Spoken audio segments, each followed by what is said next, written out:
experience for the both of us. As the time grew nearer and my little 26-month-old Emily started to show interest in that big white watery bowl, a wave of nervousness washed over me as the reality set in. I had no clue where to start or what to do. I was nervous that I wouldn't do a good job because, after all, it's not exactly something you can remember going through yourself as a child. Being unable to relate to what my child would be going through made things that much more nerve-wracking. That's when I had to take a step back and say to myself, know that it's not your fault. There are people who teach you how to go through giving birth and people who show you the proper way to hold and burp your child, but no one prepares you for potty training. It's all a bunch of personal opinions and hearsay when all you really want is an exact plan to follow that'll do the trick and do it fast. So when I first sought out information on potty training, I turned to the internet, just as you probably are doing right now. I was bombarded with a million things I should buy to help make potty training easier. From reward chart stickers to special potties that played music when you peed, I was reluctant to spend money on something only to later find out it was just a gimmick. I guess you could say I didn't want my money to be the only thing flushed down the toilet. Like you probably already have, I started to notice pull-up diapers becoming more and more popular with parents, and that's when I started to see a common trend between children in my daycare. The boys and girls who were potty trained the fastest were the ones whose parents never trained them with pull-up diapers. After months of seeing this occur time and time again, I was convinced pull-up diapers simply don't work. If there's one thing I refused to do when potty training my daughter Emily, it was putting her in pull-up diapers. But I had to ask myself why so many parents are getting aboard the pull-ups bandwagon. Now, understand that the diaper business is a multi-billion-dollar industry. They know when your child is a baby, every dirty diaper will have to be replaced, and that's another dollar in their pockets. But once your child gets a little older, these companies risk losing your business. So how do they squeeze every last cent out of you before you no longer need their product? By creating a diaper you need to buy after diapers, or commonly known as pull-ups. This is all really a ploy for the company to get your business longer. All these companies really care about is how much money they make and sneakily advertise it as some amazing tool for potty training. Without turning this into a boring rant, these diapers will more than triple the amount of time it takes to successfully teach your child how to use the potty.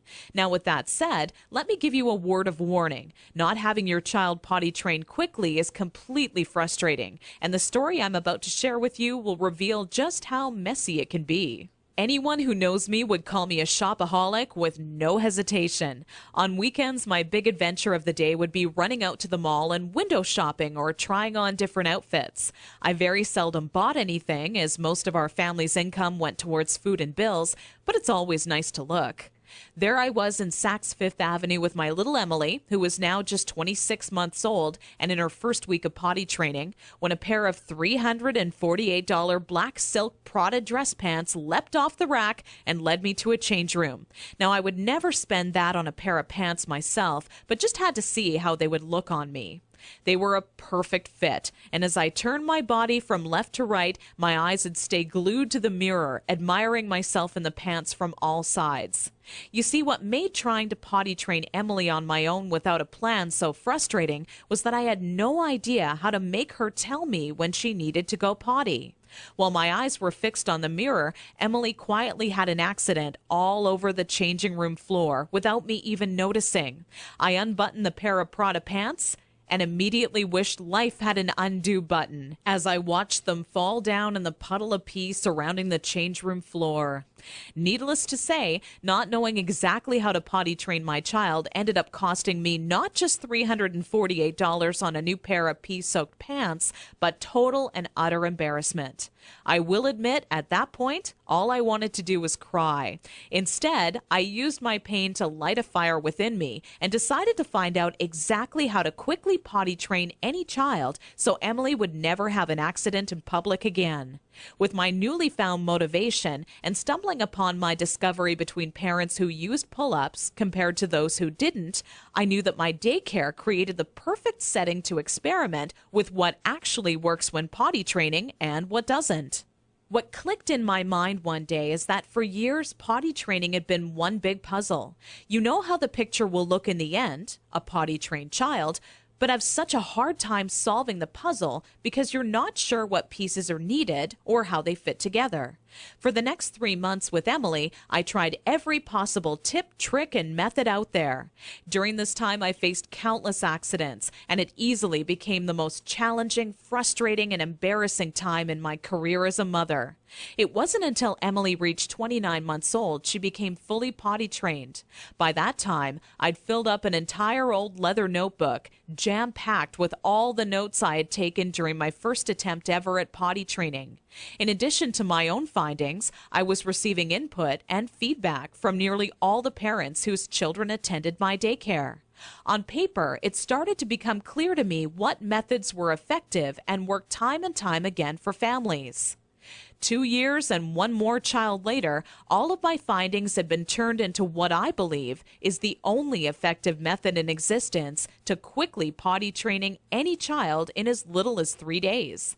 It wasn't until I started giving out copies to all the parents whose children attended my daycare I knew I was on to something big. The next week, parents started approaching me out of the blue, asking, how can I quickly and easily potty train my child?